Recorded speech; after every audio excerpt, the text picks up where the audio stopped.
What is healing and how can we access this inside of ourselves? My name is Emily Sellis, and I am your host for the Sage Holistic Show. Today, I have the pleasure of introducing to you Lianna Huseman, who is an associate therapist at S.A.G.E Holistic Health and Wellness Center. And she's going to take you on a journey through that discussion, where she also ends with an amazing opportunity for you to experience what healing is for yourself. Have a listen.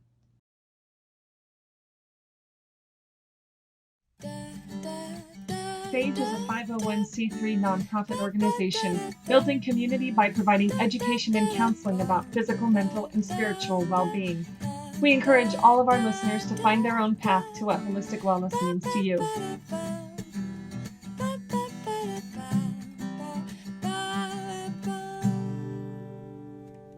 Again, I'm Lianna Huseman. I am an associate MFT, and I am actually currently studying for my licensure as well. It's taken over, so but very excited. And so with myself, I from the time that I graduated and started my internship or to become an associate, I worked in different areas, different agencies, but mainly with the LGBTQ population. It was a population that I felt like I just kind of fell into, and it felt right. And I really wanted to work with them. And I learned so much about myself, they've taught me about who, my clients taught me more about myself than I think I could have taught myself. Then I moved so I worked at the center. Actually, I worked at my practicum site was with Kylie. That's how I met Kylie way back when. But I then moved from the center OC to APAIT, and that was working with the LGBTQ population who identified with having AIDS or HIV. So that took me into another area, and again learned so much. But what I wasn't connecting with, I loved my clients. Oh my gosh, I love my clients. It was amazing. But the work I was doing didn't quite feel right for me. I was missing something. And what happened? I burned out. Classic burnout, like all the physiological symptoms, to the point where I quit. I said, I'll never be a therapist again. This is not for me. I don't care how much schooling I did. I don't care how many hours. And I actually was pretty much at close to 3,000 hours. So I shut it down. And lo and behold, I found out I was pregnant. So I went down that journey, had a baby. 4 months postpartum, I was like, I need more. I can't just do, baby. And then sure as shit, Emily emailed me the very next day. Like, I put it out into the universe. That was the first time I've ever put something out into the universe. And she emailed me. She's like, hey, what are you up to? And I'm like, I don't know. What are you up to? Like, what, And so she let me know of an opportunity. And I thought, this is it. So I know that S.A.G.E found me. This was supposed to be where I was supposed to land. And it was more about the modality of therapy and how I wanted to be able to bring my work into practice. And once I, met with Emily, met with, my future colleagues, everything seemed to align. And the word holistic came to mind. And I didn't really know what holistic meant. I think I was like many other people, like, oh, you just got to burn sage and, meditate and yoga, and that's what holistic means. Totally wrong, but I realized that I do have, how I work, what I believe, my personal beliefs, and how I bring that into the room is more of a holistic approach for me. So when I say holistic approach, I'm really connecting with what I feel for it, what I think that is. And the simplest way for me to say is, when it comes to my clients, I like to look at them and embrace them as a whole person. There's so many moving parts to who we are as people.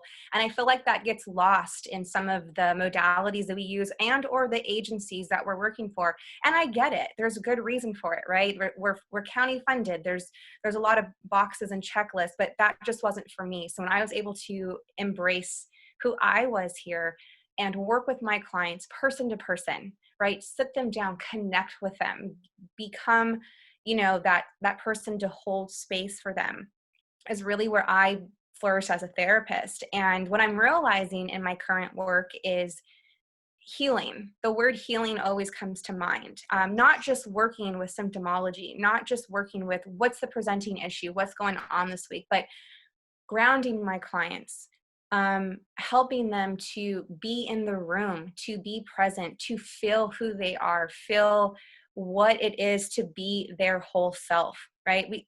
tend to come into session, even ourselves, we come in, we're discombobulated. And as the healer or therapist in the room, I'm guiding my clients to help them to understand that there's so many different parts, moving parts to them, but that our goal is to get them to feel whole again. And that for me is what encompasses more of a holistic approach. So when I was presented with an opportunity to present, I was like, I'm doing it. I don't know what I'm talking about, but I'm going to do it. I need to do this. I need to connect for myself, connecting professionally, but interpersonally, like this was important to me. And I thought when I had to come up with a topic, the first one that came to mind was healing. And I kept asking myself, like, why healing? Why healing? Why not talk about, the certain type of therapy? Well, in these last few months, I think it's, safe to say that there's the shifts that have occurred have been just ginormous. So many changes in our world, our nation, our cities, communities, social institutions, on our home. So many different changes, which is forcing a lot of us to look within. And it may not be the most comfortable, and it may even feel unwarranted. Like, I didn't ask for this. I'm not ready to look within. I'm not ready to do this. But a lot of us are, having to do that. But there's also many people who are not, right? They are saying, this is life. This is another thing that's happened to me. This is another aspect of my life. This is what it is. Life is the experiences that I'm experiencing, that's shaping who I am. This is who I am, and I'm moving forward. While I was watching the news, while I was, navigating through social media and all the current platforms that we as the people get to, voice who we are, I know there's a lot of voices to be heard. There's experiences to be explored. There's stories to be told, especially when we talk about social change, right? That there's so much change going on. However, when I was listening to these voices and I wanted to hear these stories, it was being muddled for me. And the muddling came from the underlying feeling of like shame and blame and guilt. And I kept hearing it. And, as therapists and healers, we don't just take, something for face value. We dig in, right? We're like, well, what does that really mean? And this person, so I wasn't hearing what, the stories that I wanted to hear. Like, I know people have something within them. They have the voice to make change happen. They have, the ability to share, but I couldn't quite hear that. And what it made me realize was that the healing in that person hadn't quite happened yet. And so when we have unresolved emotional wounds that we have not addressed, that tends to be the forefront of our messages. And I feel like a lot of what is happening today and all of the spokespeople, that are willing to put themselves out there and be vulnerable, I don't think that we're quite hearing that message because of what is actually coming from within, right? Fear, anger, sadness, resentment. And my thought was, I wonder how this message would be perceived if this person worked on how to heal what is actually happening inside. So they have a voice to hear or a voice to project what they're actually trying to say. I hope that made sense. So I thought, okay, presenting, why not, just kick it old school and do a little PowerPoint for shits and giggles. It's quick, but I like visuals, so I'm going to throw that up here and just kind of run through what healing might look like in session, something that I can resonate with, and why it is important that we work on the power of healing and to take that responsibility as our clients or even ourselves as healers. I mean, many of us, and I know a few therapists and healers who say, like, yeah, I work with clients, but I'm good. I don't need to go to therapy. I don't need to heal. I'm fine. And I'm always blown away with, no, we all have something. And it's our responsibility to be able to heal with our clients, right? To have that experience to even relate to them on some degree. So I'm going to go ahead and share this. Let's see.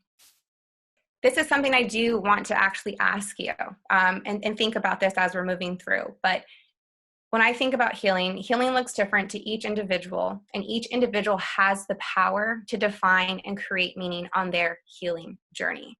I wanted to put this up here because this is what our clients have the ability, the power to do. This is something that we can help them to understand, right? It's the empowerment piece that they can know that they have that power to do that.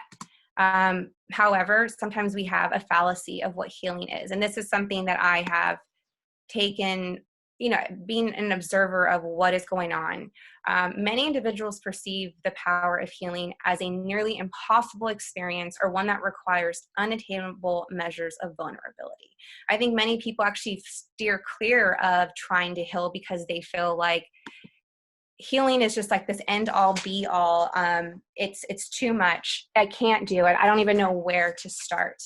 And that's where I think we as clinicians have the ability to, help clients to understand that it's not this, huge thing, that they're just small shifts in our life. If we take that step, if we're courageous enough to take small steps, that we can get to that place of healing.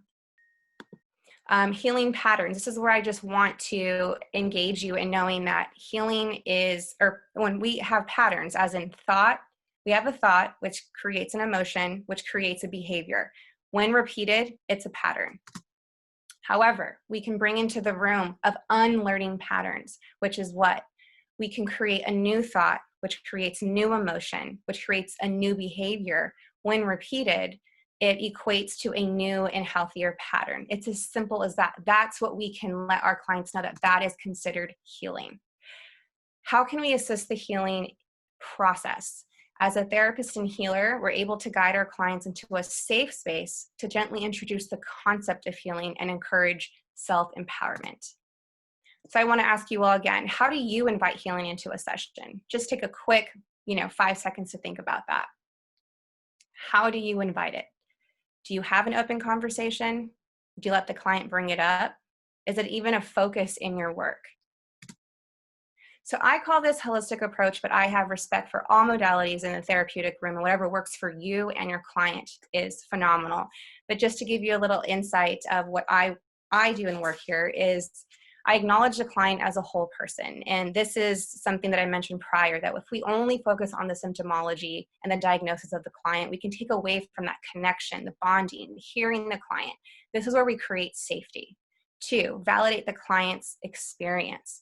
To validate is to accept the client as who they are, but more importantly, to meet them exactly where they need to be met.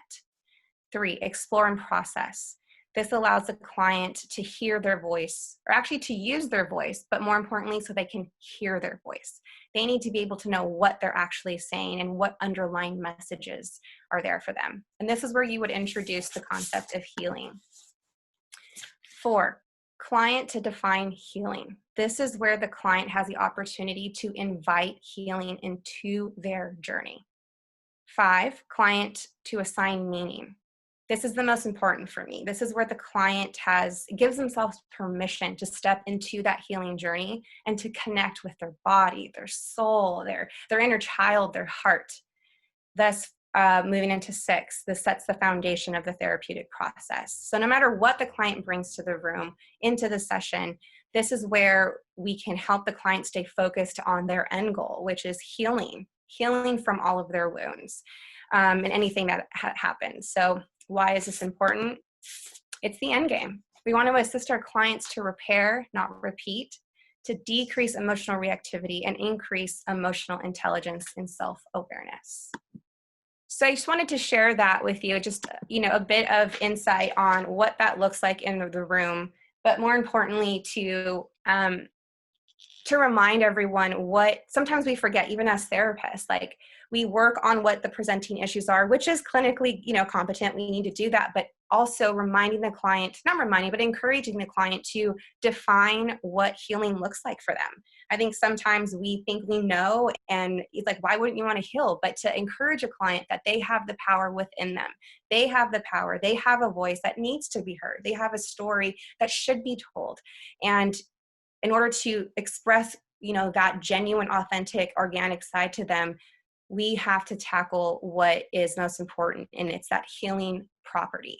And that's where I'm moving towards in my practice. It's about healing. It's about growth. And I'm taking this process very slow, and then I turn it on back to myself. Like, how am I healing? How am I growing from this? How am I bringing a peaceful environment to my client? And what is the goal for us? And it just helps to set that foundation. And it's important so that we can move forward as people, again, not to repeat what's going on. And it's a scary time right now. It's a time of uncertainty, but if we can start working on why it's important to heal, then we have more of a platform to speak out as who we really are, right? It helps the client and ourselves to be the people that we want to be, not the people we thought we had to be, or the people that have been shaped by unfortunate situations that we feel like we can't move forward in. So as the little activity, I'm going to ask you all, if you can, in either one word or a quick sentence, if you can write down yourself what healing looks like to you. Awesome. And the second would be, what does healing mean to you? What does it mean for your body, your heart, your soul, your person? Awesome. When you're done, I'm going to ask you to fold it up into like a little square or just something that is tight and safe. It's your words that are going to be safely harnessed. And when you're ready, I'm just going to ask you to hold them in your hands tightly, not tightly, but secure. Kind of hold it to your heart center. These are your words. And I'm going to ask you to set an intention. As you're holding your words in your hand that are safely guarded and harnessed by your heart, I'm going to ask you to set an intention to how you're going to gift yourself healing. Set the intention of how you personally will honor yourself and gift yourself healing. And if you'd like, if you're comfortable, I'd ask you to close your eyes for a sec to envision that. And as you are setting your intention and you feel like that's it, you got it, I'm going to ask you to take one large, deep belly breath in, nice and slow. Hold it for a sec and release. Release that intention into the world. These are your words. These are your intentions. This is your ability to empower yourself and to remind yourself that you have every right to heal from anything that is still with you, something that you'd like to release, and that you yourself have the power of healing. And when you're ready, you can open your eyes. And I just want to say thank you for joining me in this little quick presentation.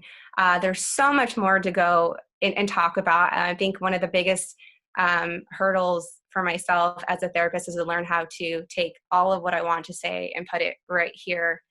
I still struggle with it, but just thank you for the opportunity to let me use my voice. And if you got something cool, if not, just thanks for listening and participating. I appreciate it. Thank you for spending some of your time today with us at S.A.G.E Holistic Health and Wellness Center. If you like what we're all about, please consider supporting our nonprofit organization by making a tax-deductible donation. To do this, you can go to our website at www.sagewellnessctr.org and click on Donate in the upper right-hand corner. We look forward to spending some time again with you real soon. Take good care.